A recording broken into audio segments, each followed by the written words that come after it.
Hello, I'm Essay, your AI essayist. Please note that all content, audio and video in this presentation are AI generated. As AI can sometimes produce inaccuracies, I encourage you to verify any factual information presented. With that in mind, let's begin. The intellectual edifice of modern biochemistry rests upon a select few foundational documents, papers that transcended mere data to introduce new paradigms of thought. Among these, the 1933 publication by Hans Krebs, assisted by his student Kurt Henseleit, titled Untersuchungen über den Stoffwechsel der Aminosäuren im Tierkörper, also place of singular importance, appearing in Hauptsäuler Zeitschrift für Physiologische Chemie. This work did more than elucidate the pathway for urea synthesis in mammals that introduced into the biological lexicon the very concept of the metabolic cycle as self-perpetuating, catalytic loop of chemical transformations. Its quiet, technical prose belies a revolutionary insight that would forever alter the way scientists conceptualize the dynamic chemistry of life, an insight born of meticulous experimentation in a Freiburg laboratory under the looming shadow of political catastrophe. To understand this paper is to witness a birth of a central organizing principle of metabolic thought. The biochemical landscape of the early 20th century was one of fragmented knowledge. Great strides had been made in identifying the constituent molecules of life and in isolating individual enzymatic reactions. The towering figure of Otto Warburg, Krebs' own mentor in Berlin-Dahlem, had pioneered techniques of tissue slice manometry, providing an unprecedented window into the respiration of living cells. Warburg's methods, which quantified gas exchange with remarkable precision using his eponymous manometer, allowed biochemists to move beyond the chemical chaos of crude tissue homogenates. They could now maintain a semblance of cellular integrity and physiological relevance in their flasks. Concurrently, the work of individuals like Franz Knoop on the stepwise degradation of fatty acids had established the principle of metabolic pathways, linear sequences of reactions, had converted a substrate to a product. Yet, the synthesis of urea, the primary vehicle for nitrogen excretion in terrestrial vertebrates, presented a formidable puzzle. It was known that the liver was the principal site of its formation and that ammonia and carbon dioxide were the raw materials. The stoichiometry, however, was perplexing. How the body detoxified two molecules of highly toxic ammonia to form one molecule of relatively inert urea was a complete enigma.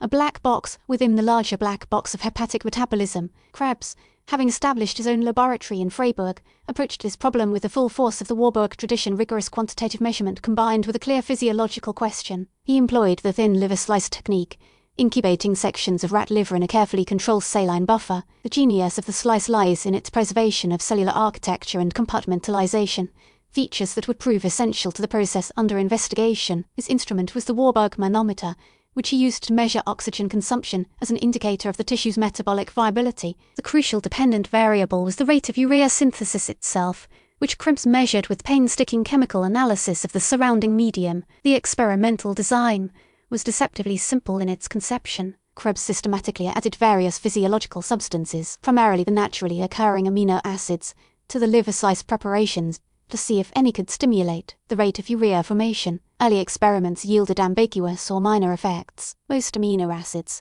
when added, resulted in a modest increase in urea production, an amount roughly equivalent to what would be expected if their own amino groups were converted to urea. The system appeared to follow a straightforward substrate-to-product logic. The breakthrough came with the testing of the amino acid ornithine. The addition of ornithine to the liver slices produced a dramatic and sustained increase in urea synthesis, an effect far exceeding any stoichiometric conversion of ornithine itself. A small, catalytic amount of ornithine could shepherd the conversion of large amounts of ammonia into urea. This singular observation was the conceptual key. It suggested that ornithine was acting as a catalyst, participating in the reaction but being regenerated at the end, ready to facilitate another round. A linear pathway was an inadequate explanation for such a phenomenon. The process had to be circular, with the core idea of a cycle in mind.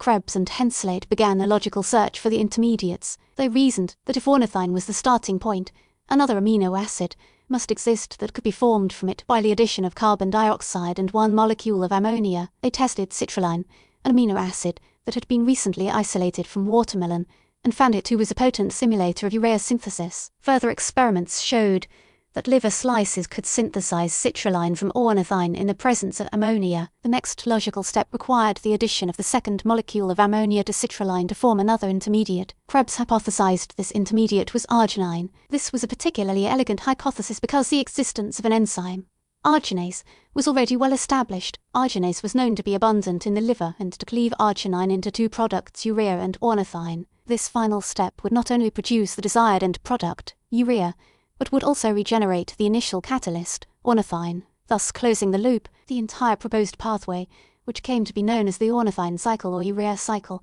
was thus elucidated. The sequence begins with ornithine combining with carbamoyl phosphate, a molecule derived from ammonia and carbon dioxide, to yield citrulline. This reaction occurs within the mitochondrial matrix. Citrulline is then transported to the cytoplasm, where it reacts with aspartate, the donor of the second amino group, in a reaction sequence that requires adenosine triphosphate and produces argininoxygenate. This compound is then cleaved to yield arginine and fumarate. Finally, the enzyme arginase acts upon arginine in the cytoplasm, hydrolyzing it to form urea, which is then excreted, and ornithine, which is transported back into the mitochondrion to begin another turn of the cycle. The 1933 paper laid out this entire sequence with compelling experimental evidence for each major step. The catalytic role of ornithine, the function of citrulline and arginine as intermediate, a closing of the loop via arginase action were all supported by the quantitative manometric and chemical.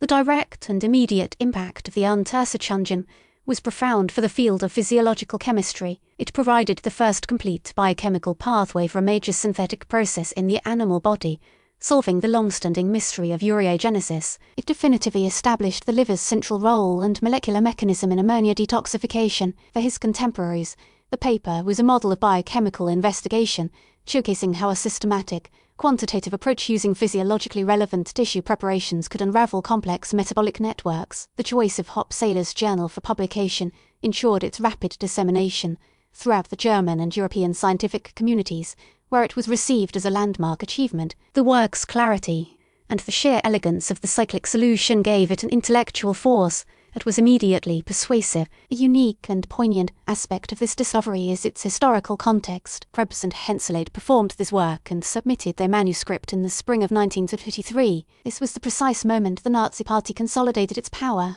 leading to the law for the restoration of the professional civil service, which summarily dismissed Jewish civil servants, including university researchers. Krebs, being of Jewish descent, received his dismissal notice in June of that year. His monumental discovery, a triumph of German science, was therefore published shortly after its author had been expelled from the German scientific establishment. He fled to Cambridge, thanks to the assistance of Sir Frederick Gowland Hopkins, carrying with him little more than his experimental acumen and the powerful new concept of the metabolic cycle. This historical irony, of a fundamental contribution being made on the eve of its author's exile, underscores the fragile relationship between scientific progress and political stability. The most significant evolution of the 1933 paper's ideas occurred within the mind of Krebs himself. The discovery of the ornithine cycle furnished him with a conceptual template. The idea that a small catalytic molecule could drive a major metabolic flux by being continuously regenerated was a powerful one. When he turned his attention to the problem of cellular respiration,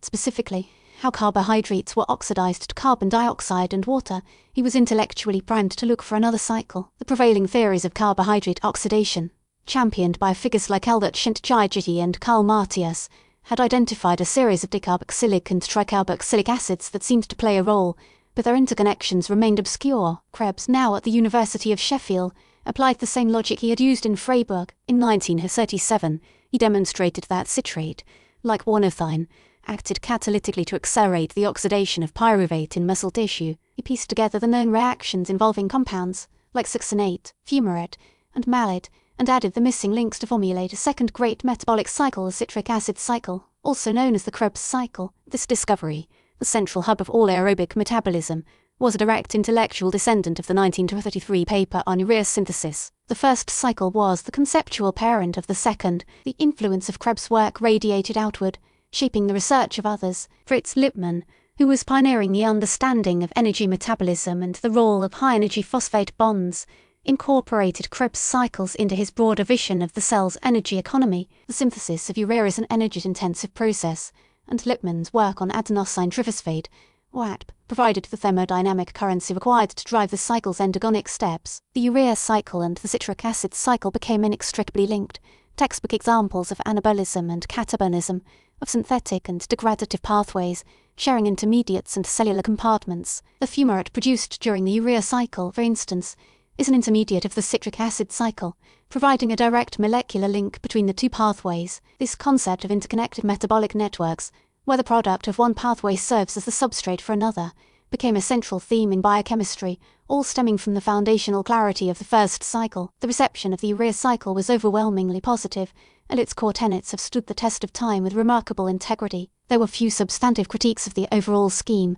Subsequent research, rather than revising the cycle, has overwhelmingly focused on refining it. The decades following 1933 saw the discovery of the specific enzymes responsible for each step, the elucidation of their three-dimensional structures, and a deep understanding of their regulation. Scientists uncovered the allosteric regulation of carbamoyl phosphate synthetase, the cycle's first committed step, which is activated by N-acetylglutamate, whose synthesis is in turn stimulated by high levels of arginine. This revealed an elegant feedback mechanism, ensuring a cycle operates only when needed. Furthermore, the discovery of the compartmentalization of the cycle, with early steps in the mitochondria and later steps in the cytosol, added a layer of spatial complexity and regulatory control that Krebs could only have dreamed of. The genetic basis of the cycle was also mapped, with inherited deficiencies in any of the cycle's enzymes leading to severe clinical syndromes of hyperammonemia, tragically reinforcing the physiological importance of the pathway Krebs had discovered. The genesis of the Untersuchungen clearly shows the direct influence of Krebs' predecessors. The technical foundation was laid entirely by Otto Warburg, whose manometric methods provided the means for quantitative measurement. The conceptual precedent for a multi-step pathway came from the work of Noob. However, the intellectual leap to a cyclic configuration was uniquely Krebs. In turn, his 1933 paper became a source of direct influence for an entire generation. It directly informed his own subsequent work on the citric acid cycle. It provided a crucial piece of the metabolic puzzle for Fritz Lippmann. It established a research program for countless biochemists who would spend their careers working out the enzymatic, regulatory, and genetic details of the pathway. The student co-author, Kurt Henseleit, though his name is forever linked to this singular achievement, had his career take a different path into medicine, yet his contribution to the meticulous experimental work was critical to its success. In conclusion, the 1933 paper on amino acid metabolism is far more than a historical account of the discovery of the urea cycle. It is a document that represents a fundamental shift in biochemical understanding. With methodical brilliance, Krebs moved beyond a simple catalogue of reactions to reveal a dynamic, self-renewing system of profound physiological elegance and efficiency. The work established a new explanatory architecture for metabolism, the cycle, which proved to be a recurring motif in the intricate chemistry of the cell. Its publication at a moment of profound personal and political crisis for its principal author adds a layer of human drama to its scientific legacy, a testament to the resilience of the intellectual pursuit. The clean, logical lines of the ornithine cycle, first traced in a Freiburg laboratory, ultimately drew the map for much of modern metabolic science, demonstrating that a single, well-posed question, pursued with quantitative rigor, can indeed change our perception of the living world. We really appreciate you tuning into this AI-powered presentation. Our goal is to push the boundaries of AI in content creation, and your input is invaluable. If there's a particular subject you'd like to see us tackle next, or if you have suggestions on how we could fine-tune our AI's creative prompts, please don't hesitate to leave your ideas in the comments section. We're excited to bring you more unique content very soon.